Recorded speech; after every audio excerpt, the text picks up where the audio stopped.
Hello everyone, good morning. Ayan, today is Monday and ayan, pupunta tayo sa Bibiraw. Ako lang pala guys.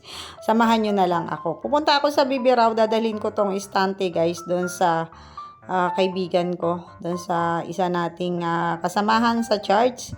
Ayan, may tindahan kasi siya guys. So, sa halip na naka-stock lang to sa bahay kasi hindi ko naman nagagamit kasi wala na nga akong tindahan. Dadalhin ko na lang to doon sa kanya at ibebenta natin So ayan, nag-tricycle na ako hanggang doon para isang na lang, isang sakay, inag-arkela na ako. Malapit lang naman din yun guys, wala pang kalahating oras siguro. Basta sabi ko kasi para hindi na ako mag-transfer so diretso na lang So ayan, ngayon, Monday, dapat niyayaya ako ni Maria na sasama kay Kuya Bal, pupunta doon kay na Kuya Bal. Pero sabi ko nga, tatapusin ko muna itong ating mga transaction. Ito yung daanan dito guys. Oh. Nakita nyo, ang dami rin talagang nasalanta ng bagyo dito. At marami rin tayong nadaanan na mga natumba na mga puno ng saging and mga nasirang bubungan ng bahay. So, malawak talaga guys yung naging pinsala ng pagdaan ng bagyong Uwan. Kasi, alam nyo ba yun, napakatagal, simula madaling araw, maghapon, parang alas 7 pa ng gabi nang tumigil yung hangin. Kaya talagang marami siyang nasira o yung mga pananim isa napinsala dito sa Camarines Norte. Hindi lang dito sa Camarines Norte, pati sa ibang panig ng Pilipinas.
Nandito na tayo guys sa tindahan ng kaibigan ko. Ayan siya.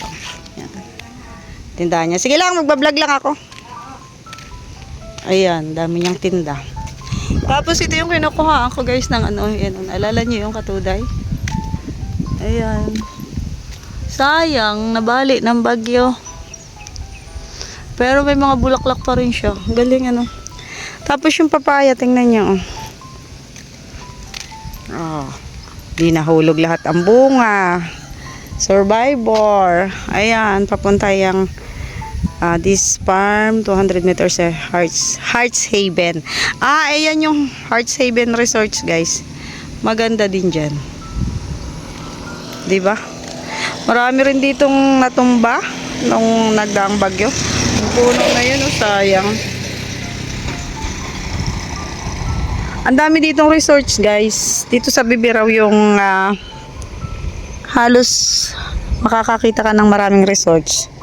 Pero hindi dito bahain sa lugar na to. Pero maganda yung kalsada guys. Kaya kung bibili kayo ng lupa, ayan. Pwede dito kasi may mga binebenta din ditong lupa.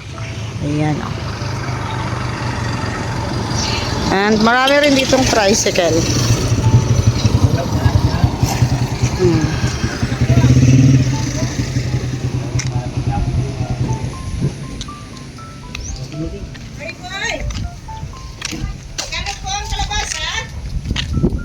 Diba? Gaya na yung narating natin guys. Dami ditong kalabasa. Hindi masyado makapagtigas at alam nyo naman na ang panahon. Hindi, maganda yung nakuha ko noon. Kalabasang maliliit. Yes, sinulog. Ay, may pasag. Kilala pala ako dati, guys. Oo. Tignan mo, hindi ko siya kilala at nakatalukbong. Nakatalukbong man siya. Ay, binati niya ako. Good morning po, shoutout. Mag-shoutout ka muna dito sa vlog ko. Naka-vlog. Ate Roda, di ba ako natatandaan? Grabe siya, oh. Hindi man. Ate Roda? Grabe talaga. Ganyan talaga yung ano. Di mo nahilig. Ganyan talaga yung gusto ko, yung binabati ako kasi hindi ko man kayo natatandaan. Oh. Pan ako ng kalingap. Hindi mo ba alam? Oh, Aisha. Shout out po. Thank you so much. Sino nito, oh? Subaybayan mo rin si Rina, ano? Si Rina, ang pinakaunang-una kong ano. Magpapakyaw siya ng kalabasa. Hindi kita ipapakita, huwag ka mag-alala. Kalabasa lang ipapakita ko.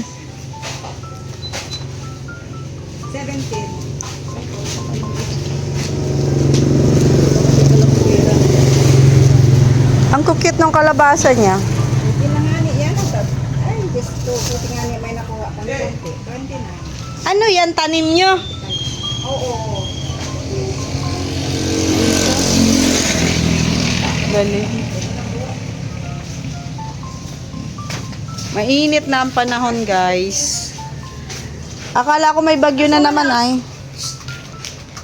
Yan. Oh, sige. Ay.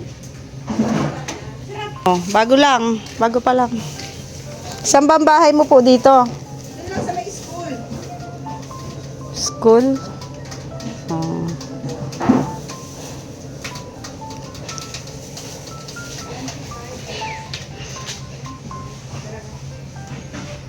Ilang siya, guys. Bye-bye.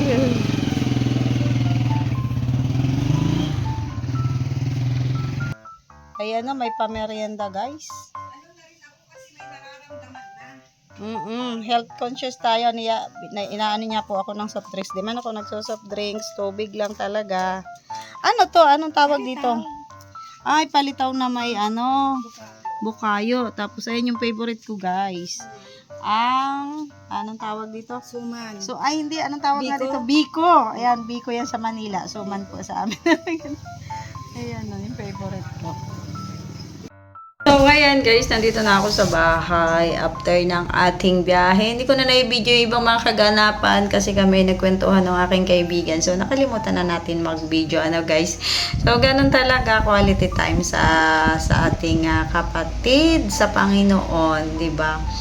Ano lang, konting chika-chika lang about sa business and mga buhay-buhay. So, ayun. Maraming salamat sa lahat na nanonood ng aking video. After ng ating pagpapunta dun sa kaibigan ko, dumaan muna ako sa palengke kaso ayan, hindi ko na nga na-video. Bumili muna tayo ng ulam. Pero nakalimutan kong bilihan ng pagkain yung aking pusa. Ayan, nagbabantay na naman siya sa akin. Ganyan kasi yan guys. Kapag yung nandito ako sa baba, nandito rin siya sa mesa. Diyan niya ako binabantayan. Nakakatuwa siya kahit saan ako pumunta. Yun. Sinasamahan niya ako. Pag dito lang sa bahay. Ayan, pagkakit ko sa taas, aakyat din yan. So, ayan, super niyan, super lambing. So, ayan, thank you so much guys sa mga nanood ng aking video. Ito muna yung ating vlog for the day. Ang ating daily vlog muna. So, maraming salamat. Ayan, sa panonood. Thank you so much. Bye-bye. God bless us all.